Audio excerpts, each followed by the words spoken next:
नमस्कार, मैं सुधा, बिहार न्यूज में आपका स्वागत है। आज 12 जुलाई दिन रविवार। खबरों की ओर बढ़ने से पहले एक नजर डालते हैं आज की सुर्खियों पर।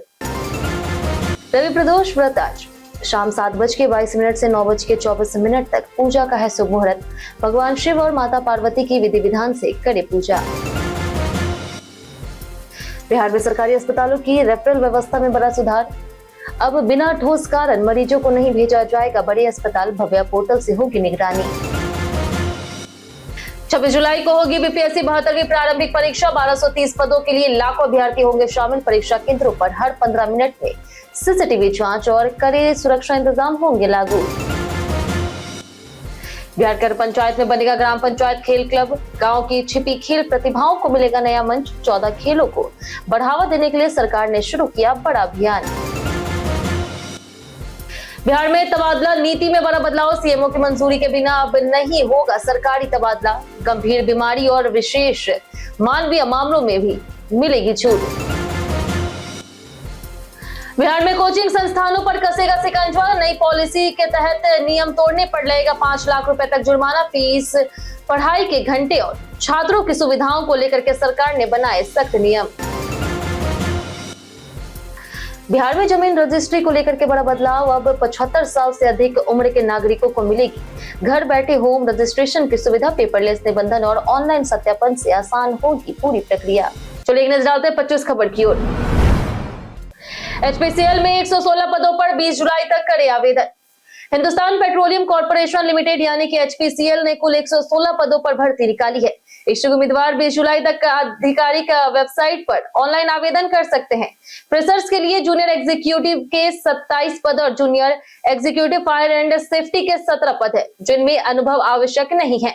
वहीं सीनियर ऑफिसर के 52, असिस्टेंट मैनेजर प्रोजेक्ट के 5, चीफ मैनेजर, डीजीएम, जीएम और सीजीएम समेत वरिष्ठ पदों पर अनुभवी उम्मीदवार आवेदन कर सकते हैं। फ्रेशर्स के लिए अधिकतम आयु 25 वर्ष जबकि अन्य पदों के लिए 29 से 54 वर्ष निर्धारित है। वेतन 30,000 से 2,80,000 रुपए प्रति माह तक मिलेगा। चयन लिखित परीक्षा, group discussion, skill test, psychometric assessment, interview और फिजिकल टेस्ट के आधार पर होगा। आवेदन शुल्क सामान्य ओबीसी डब्ल्यूएस के लिए 1000 जबकि एससी एसटी के लिए निःशुल्क है। रवि प्रदोष व्रत पर करे ये उपाय, मिलेगी शिव जी की कृपा। आज आषाढ़ कृष्ण त्रयोदशी के अवसर पर रवि प्रदोष व्रत रखा जाएगा। दृक पंचांग के अनुसार त्रयोदशी तिथि 12 जुलाई यानी कि आज होने और उदय तिथि के कारण इसे दिन व्रत मान्य है। पूजा का शुभ मुहूर्त शाम 7:22 से रात 9:24 तक रहेगा। इस दौरान भगवान शिव और माता पार्वती की विधि विधान से पूजा, शिवलिंग का जलाभिषेक, बेलपत्र, दूध, गंगा जल, धतूरा और सफेद फूल अर्पित करना शुभ माना जाता है। श्रद्धा पूर्वक ओम नमः शिवाय मंत्र का 108 बार जाप, शिव चालीसा और आरती करें। व्रत में सात्विक भोजन, दान पुण्य, शांत व्यवहार और जरूरतमंदों की सेवा करने से सुख, शांति और मनोकामनाओं की प्राप्ति होती है। यहाँ बताई गई किसी भी जानकारी पर अमल करने से पहले संबंधित विशेषज्ञों की सलाह अवश्य लें। 75 साल से अधिक उम्र के नागरिकों को घर बैठे मिलेगी जमीन रजिस्ट्री। बिहार सरकार ने वरिष्ठ नागरिकों के लिए संपत्ति निबंधन प्रक्रिया को आसान बना दी है। मुख्यमंत्री सम्राट चौधरी ने घोषणा की है कि अब 75 वर्ष या उससे अधिक उम्र के लोगों को भी घर बैठे होम रजिस्ट्रेशन की सुविधा मिलेगी। वैशाली में मुख्यमंत्री ने होम रजिस्ट्रेशन, पेपरलेस निबंधन, भूमि ऑनलाइन जांच और जीआईएस आधारित स्थल निरीक्षण सेवाओं की शुरुआत की। नई व्यवस्था में जमीन खरीद बिक्री से पहले ऑनलाइन सत्यापन होगा, जिसमें विवाद कम होंगे और पारदर्शिता बढ़ेगी। दस्तावेज व्हाट्सएप और ईमेल से मिलेंगे। सरकार का उद्देश्य निबंधन प्रक्रिया को सरल, सुरक्षित और भ्रष्टाचार मुक्त बनाना है। आंधी बारिश से बिजली संकट, 1912 पर करे शिकायत। आंधी बारिश और तेज हवा के कारण बिहार के कुछ क्षेत्रों में विद्युत आपूर्ति प्रभावित हो सकती है। बिजली विभाग के कर्मी फॉल्ट सुधारने और बिजली बहाल करने के लिए लगातार काम कर रहे। उपभोक्ताओं से अपील की गई है कि वे धैर्य बनाए रखें और बिजली कर्मियों का सहयोग करें। किसी भी बिजली संबंधित समस्या, शिकायत या फिर आपूर्ति बाधित होने की स्थिति में तुरंत टोल फ्री नंबर 1912 या फिर अपने स्थानीय फ्यूज कॉल सेंटर से संपर्क करें। Bihar state power holding company limited ने उपभोक्ताओं को सुरक्षित रहने और मौसम खराब होने पर सावधानी बरतने की सलाह दी है। अवैध खनन रोकने के लिए बिहार में बनेगा विशेष पुलिस बल। बिहार में अवैध बालू और पत्थर खनन पर प्रभावी कार्रवाई के लिए खान और भूतत्व विभाग अपना विशेष पुलिस बल तैयार करने की योजना बना रहा है। अधिकारियों पर बढ़ते हमलों और छापेमारी के दौरान स्थानीय पुलिस पर निर्भरता कम करने के उद्देश्य से यह कदम उठाया गया। विभागीय स्तर पर प्रारंभिक मंथन पूरा हो चुका है और प्रस्ताव जल्द मंत्री प्रमोद कुमार चंद्रवंशी के सामने रखा जाएगा। मंजूरी मिलने के बाद इसे कैबिनेट भेजा जाएगा। यह विशेष बल अवैध खनन के खिलाफ छापेमारी, अधिकारियों की सुरक्षा, संदिग्ध वाहनों की जांच, खनिज जब्ती और खनन माफियों के खिलाफ त्वरित कार्रवाई में अहम भूमिका निभाएगा। बीपीएससी 72वीं प्रारंभिक परीक्षा में हर 15 मिनट होगी सीसीटीवी जांच। बिहार लोक सेवा आयोग यानी कि बीपीएससी की 72वीं संयुक्त प्रारंभिक प्रतियोगिता परीक्षा 26 जुलाई को दोपहर 12 बजे से 2 बजे तक राज्य भर में एक पाली में आयोजित होगी। परीक्षा में पारदर्शिता बनाए रखने के लिए आयोग ने सुरक्षा व्यवस्था कड़ी कर दी है। सभी परीक्षा केंद्रों पर हर 15 मिनट में सीसीटीवी और जैमर की जांच, बायोमेट्रिक सत्यापन और फोटो पहचान पत्र अनिवार्य होगा। जांच कर्मियों की सूची परीक्षा से 14 घंटे पहले जारी की जाएगी और वे परीक्षा समाप्त होने तक केंद्र से बाहर नहीं जा सकेंगे। इस भर्ती के जरिए 1230 पदों पर नियुक्ति होगी, जिनमें 359 पद महिलाओं के लिए आरक्षित है। अगर आप भी बीपीएससी की तैयारी कर रहे हैं तो लिंक पर ऐप पर जाकर के प्री मॉक टेस्ट और स्टडी मटेरियल प्राप्त कर सकते हैं। इसके लिए आप गूगल प्ले स्टोर या फिर एप्पल ऐप स्टोर से ऐप को प्राप्त करें। बिहार के पंचायत सरकार भवन अब बनेंगे आधुनिक मिनी सचिवालय।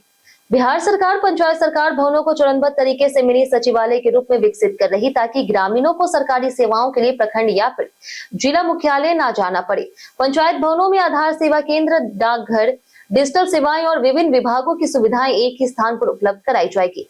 सरकार संपर्क सड़कों का निर्माण, सोलर स्ट्रीट लाइट, कन्या विवाह मंडप और सार्वजनिक मोक्ष धाम जैसी योजनाओं पर भी काम कर रही।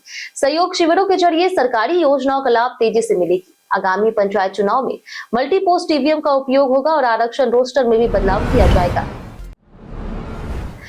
बिहार में रेफरल सिस्टम हुआ हाईटेक, भव्या पोर्टल से होगी निगरानी। बिहार सरकार ने सरकारी अस्पतालों की रेफरल व्यवस्था में बड़ा बदलाव किया है। नई गाइडलाइन के तहत अब मरीजों को बिना ठोस कारण बड़े अस्पताल में रेफर नहीं किया जाएगा। उद्देश्य है कि जिला और नजदीकी सरकारी अस्पतालों में ही बेहतर इलाज उपलब्ध हो।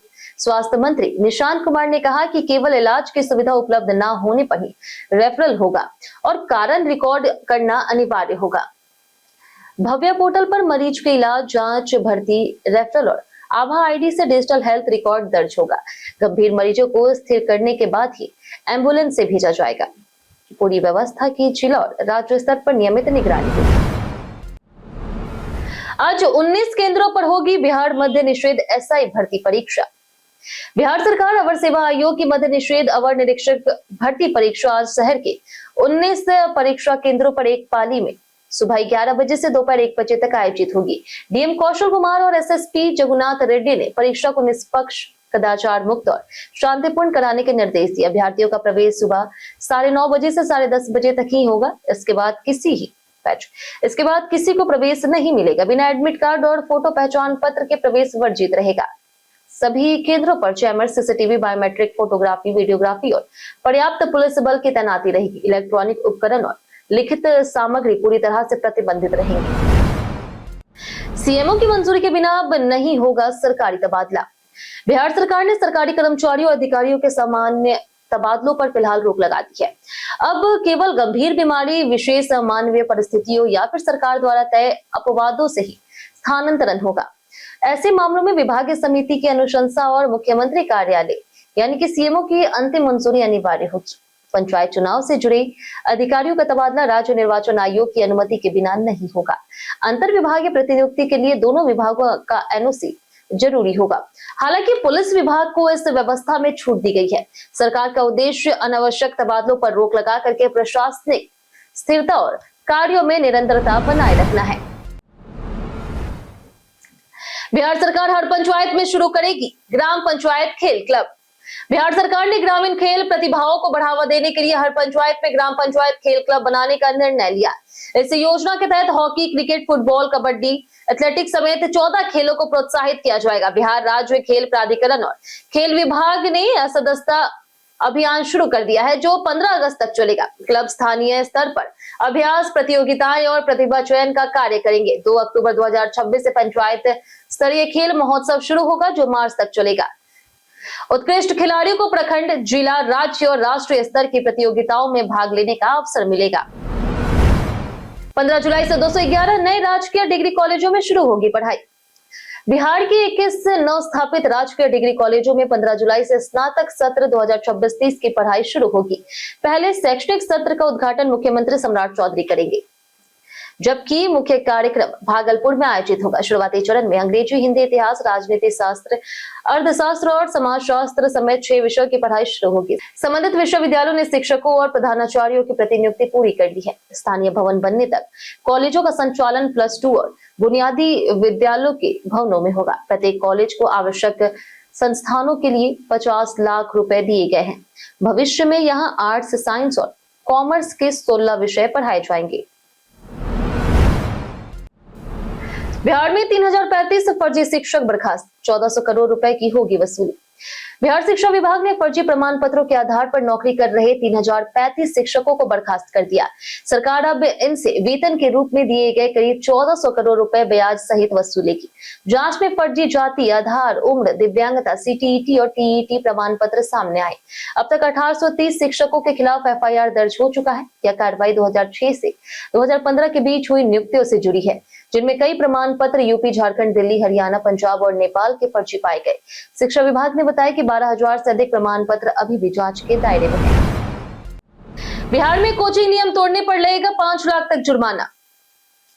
बिहार सरकार जल्द नई कोचिंग पॉलिसी लागू करने जा रही है, जिसके तहत कोचिंग संस्थानों के लिए नियंत्रण और विनियम प्राधिकरण बनाए जाएंगे।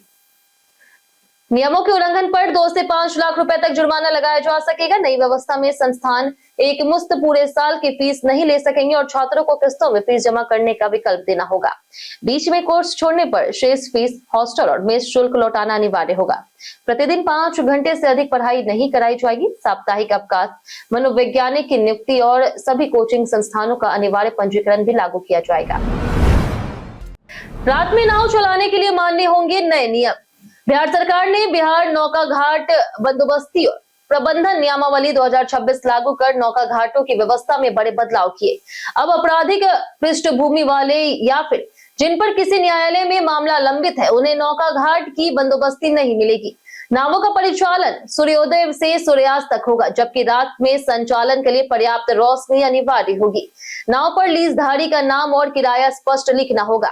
मौसम और नदी की स्थिति अनुकूल होने पर ही नाव चलेगी तथा यात्री और सामान का पूरा रिकॉर्ड रखा जाएगा। निजी नाव का पंजीकरण जरूरी होगा। नियमों का उद्देश्य नाव दुर्घटनाओं पर रोक लगा करके यात्रियों की सुरक्षा सुनिश्चित करना है। जानिए आज कैसे रहेगा बिहार के मौसम का मिजाज। मौसम विभाग के अनुसार अगले 5 दिनों तक बिहार के अधिकतम और न्यूनतम तापमान में कोई बड़ा बदलाव होने की संभावना नहीं है। राज्य में अधिकतम तापमान 30 से 32 डिग्री सेल्सियस और न्यूनतम तापमान 24 से 26 डिग्री सेल्सियस के आसपास रहने का अनुमान है। अररिया, किशनगंज, मधुबनी और सुपौल जिलों में कुछ स्थानों पर अत्यधिक भारी बारिश की संभावना जताई गई। वहीं दरभंगा, कटिहार, मधेपुरा, पूर्णिया, सहरसा और सीतामढ़ी में भारी बारिश हो सकती है।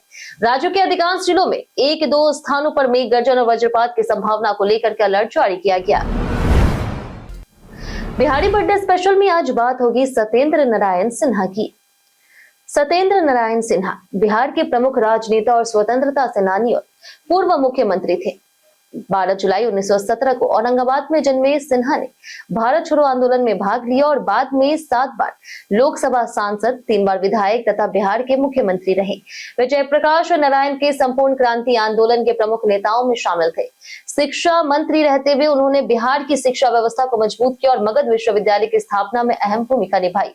1989 में मुख्यमंत्री रहते हुए पंचायती राज और कई विकास योजनाओं को बढ़ावा दिया। 4 सितंबर 2006 को उनका निधन हो गया। बिहार की राजनीति में उन्हें प्रभावशाली नेता और कुशल प्रशासक के रूप में याद किया जाता है। धमाल 4 के चटनी गाने से चमके भोजपुरी स्टार नीलकमल सिंह। भोजपुरी स्टार नीलकमल सिंह ने अजय देवगन की फिल्म धमाल 4 के वायरल गाने चटनी से बॉलीवुड में बड़ी पहचान बनाई। इस गाने को 20 दिनों में यूट्यूब पर 21 मिलियन से ज्यादा व्यूज मिल चुके हैं। बक्सर के चौसा निवासी नीलकमल ने बचपन में पिता से संगीत सीखा और कम उम्र में ही गायन शुरू किया। छोटे भाई की मौत के बाद कुछ वर्षों का विराम आया, लेकिन सुर संग्राम और कोरोना काल के वायरल गानों ने उन्हें नई पहचान दिलाई। टी सीरीज के भूषण कुमार के सहयोग से उन्हें बॉलीवुड में मौके मिले। चटनी उनकी तीसरी बॉलीवुड फिल्म का गाना है। जिसमें वे अभिनय करते भी नजर आए हैं। बिहार में फर्जी सिम से साइबर ठगी का बड़ा खुलासा। बिहार में साइबर ठगी का बड़ा जरिया फर्जी सिम कार्ड बन चुका है। पिछले 5 वर्षों में ईओयू, डीओटी और पुलिस की कार्रवाई में 38.5 लाख संदिग्ध सिम ब्लॉक किए गए। इनमें 75% प्री एक्टिवेटेड थे और कई सिम फर्जी बैंक खातों से जुड़े मिले। पटना समेत 10 जिलों में नेटवर्क सबसे ज्यादा सक्रिय पाया गया। बायोमेट्रिक क्लोनिंग और जाली दस्तावेजों से हजारों सिम जारी किए गए। अब कार्रवाई सिम इस्तेमाल करने वालों के साथ साथ वेंडरों पर भी हो रही है। 1200 से ज्यादा वेंडर ब्लैकलिस्ट किए गए और 1.8 करोड़ रुपए से अधिक जुर्माना लगाया गया। जाने किस गलती पर ट्रैफिक पुलिस काटती है सबसे ज्यादा चालान। अगर आप रोजाना वाहन चलाते हैं तो सावधान हो जाए। भारत में सबसे ज्यादा ट्रैफिक चालान ओवर स्पीडिंग यानी कि तेज रफ्तार से गाड़ी चलाने पर कटते हैं। रिपोर्ट्स के अनुसार करीब 49% ई चालान इसी वजह से जारी होते हैं। इसके बाद हेलमेट या फिर सीट बेल्ट ना पहनने 30%, रेड लाइट जंप और गलत दिशा में वाहन चलाने पर 18% तथा गलत पार्किंग पर 14% चालान काटे जाते हैं। अब एआई कैमरे और सीसीटीवी सिस्टम बिना पुलिस के रोके भी वाहन का नंबर रिकॉर्ड कर ई चालान जारी कर देते हैं। इसलिए ट्रैफिक नियमों का पालन करें और अनावश्यक जुर्माने से बचें। भारत नेपाल बॉर्डर पर 3,900 बोतल नेपाली शराब के साथ तस्कर गिरफ्तार। सीतामढ़ी में भारत नेपाल सीमा पर शराब तस्करी के खिलाफ एसएसपी ने बड़ी कार्रवाई करते हुए 3,900 बोतल नेपाली देशी शराब, 6 मोटरसाइकिल और एक तस्कर को गिरफ्तार किया। गिरफ्तार आरोपी की पहचान शिवहर निवासी अमरेश कुमार के रूप में की गई। पूछताछ में उसने बताया कि शराब नेपाल के पेन्हारा क्षेत्र से लाई गई थी और सीतामढ़ी के शीतलपट्टी में पहुंचाई जानी थी। कार्रवाई के दौरान उसके 5 साथी नेपाल भागने में सफल रहे। बरामद शराब और जब्त वाहनों को कन्हौली थाना पुलिस के हवाले कर दिया गया है। फरार तस्करों और पूरे तस्करी नेटवर्क की तलाश जारी है। बिहार विधानसभा में अब एआई टेक्निक का होगा इस्तेमाल। बिहार विधानसभा को आधुनिक, पारदर्शी और अधिक प्रभावी बनाने के लिए अब आर्टिफिशियल इंटेलिजेंस सहित नई टेक्निकों का इस्तेमाल किया जाएगा।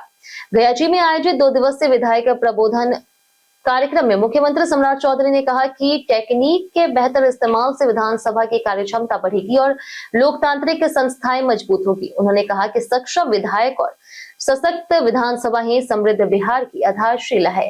मुख्यमंत्री ने विधायकों से संसदीय नियमों का गंभीर अध्ययन करने और जनता की समस्याओं को तथ्यों के साथ सदन में उठाने का आह्वान किया। नासिर हुसैन ने रोहित शर्मा की बल्लेबाजी की जमकर तारीफ की। इंग्लैंड के पूर्व कप्तान नासिर हुसैन ने भारतीय बल्लेबाजों की शॉर्ट बॉल के खिलाफ कमजोरी पर चिंता जताते हुए कहा कि उन्हें रोहित शर्मा से सीख लेनी चाहिए। उन्होंने 2018 में ब्रिस्टल T20 में रोहित की मैच जिताऊ पारी को याद किया, जब भारत ने 199 रन का लक्ष्य हासिल किया था। रोहित ने सिर्फ 56 गेंदों में नाबाद 100 रन बना करके टीम को 8 गेंद शेष रहते जीत दिलाई थी। उनकी पारी में 11 चौके और 5 छक्के शामिल थे, जिसके लिए उन्हें प्लेयर ऑफ द मैच चुना गया। हुसैन ने कहा कि रोहित शॉर्ट गेंदों का बेहतरीन जवाब देना चाहते हैं। कई कारणों से दर्ज भारत के इतिहास में आज की तारीख 1895 में प्रसिद्ध हिंदी उपन्यासकार दुर्गा प्रसाद खत्री का जन्म हुआ। 1909 में महान फिल्म निर्देशक बिमल राय का जन्म हुआ, जिन्होंने भारतीय सिनेमा को नई दिशा दी। 1920 में भारत के 16वें मुख्य न्यायाधीश वाईवी चंद्रचूड़ का जन्म हुआ। 1954 में मशहूर अभिनेत्री और गायिका सुलक्षण पंडित का जन्म हुआ। 1982 में भारतीय टेबल टेनिस खिलाड़ी अचंत शरद कमल का जन्म हुआ। इसी दिन अभिनेता राजवेंद्र कुमार, 2012 में पहलवान और अभिनेता दारा सिंह और व्यंग कवि उलड़ मुरादाबादी का निधन हुआ। यूएसबी केबल खरीदते समय भूलकर भी ना करी ये गलती। यूएसबी केबल खरीदते समय केवल कीमत नहीं बल्कि उसकी गुणवत्ता और सुरक्षा मानकों पर भी ध्यान देना चाहिए। खराब या फिर नकली केबल चार्जिंग और डेटा ट्रांसफर की स्पीड घटाने के साथ शॉर्ट सर्किट, ओवरहीटिंग, हार्डवेयर खराब होने और आग लगने जैसी समस्या पैदा कर सकती है। वहीं असुरक्षित केबल के जरिए मेलवेयर इंस्टॉल होकर के निजी डेटा और बैंकिंग जानकारी चोरी होने का खतरा भी रहता है। केबल खरीदते समय भरोसेमंद ब्रांड, USB-C या फिर USB 4, थंडरबोल्ट सपोर्ट, अच्छी बिल्ट क्वालिटी और अधिकृत विक्रेता को प्राथमिकता दें। पुरानी मैग्नेटिक अडेप्टर वाली या फिर बिना स्रोत की केबल इस्तेमाल करने से बचें। हम प्रतिदिन आपसे 7 ऐसे जरूरी सवाल उसके जवाब बताएंगे जो कि बीपीएससी, बिहार पुलिस दरोगा समेत एसएससी जैसे अन्य प्रतियोगी परीक्षाओं में काम आएंगे। सवाल इतिहास, बिहार स्पेशल, विज्ञान, करंट अफेयर्स और भूगोल से रहेंगे। पूछे गए 7 सवाल में आपने कितना सही जवाब दिया हमें कमेंट करके जरूर बताएं। तुम्हारा पहला सवाल है, द्वितीय बौद्ध संगीति किस राजा के शासन में हुई? ऑप्शन ए है अजात शत्रु, ऑप्शन बी है काल अशोक, ऑप्शन सी है बिंदुसार, ऑप्शन डी बिंबिसार। इसका सही जवाब है ऑप्शन बी काल अशोक। हमारा दूसरा सवाल है कि बिहार में छात्र परिषद की स्थापना किसने करवाई? ऑप्शन ए है पंडित जवाहरलाल नेहरू, ऑप्शन बी है सच्चिदानंद सिन्हा, ऑप्शन सी है doctor Rajendra Prasad, option D Jayaprakash Narayan. इसका सही जवाब है option C doctor Rajendra Prasad. हमारा तीसरा सवाल है कि बिहार के पहले मुख्यमंत्री कौन थे? ऑप्शन ए है सच्चिदानंद सिन्हा, ऑप्शन बी है doctor Rajendra Prasad, option C Anugrah Narayan Sinha, option D Shri Krishna Singh. इसका सही जवाब है ऑप्शन डी श्री कृष्ण सिंह। हमारा चौथा सवाल है कि भांगर मिट्टी किसे कहा जाता है? ऑप्शन ए है बल सुंदरी मिट्टी, ऑप्शन बी है नई जलौर मिट्टी, ऑप्शन सी है पुरानी जलौर मिट्टी, ऑप्शन डी बलथर मिट्टी। इसका सही जवाब है ऑप्शन बी नई जलौर मिट्टी। हमारा पांचवा सवाल कि बिहार में बॉक्साइट किस जिले में मिलता है? Option A Purnia, option B है किशनगंज, ऑप्शन सी है दरभंगा, ऑप्शन डी है मुंगेर। इसका सही जवाब है ऑप्शन डी मुंगेर। हमारा छठा सवाल है कि चंद्रगुप्त मौर्य के महल के निर्माण में इनमें से किस मुख्य निर्माण सामग्री का उपयोग किया गया था? ऑप्शन ए है मिट्टी, ऑप्शन बी है चट्टान, ऑप्शन सी है ईंट, ऑप्शन डी है लकड़ी। इसका सही जवाब है ऑप्शन डी लकड़ी। हमारा आखिरी सवाल है कि प्राचीन अगम कुआं बिहार के इनमें से किस शहर में स्थित है? ऑप्शन ए है गया जी, ऑप्शन बी है दरभंगा, ऑप्शन सी है पटना, ऑप्शन डी है भागलपुर। इसका सही जवाब है ऑप्शन सी पटना।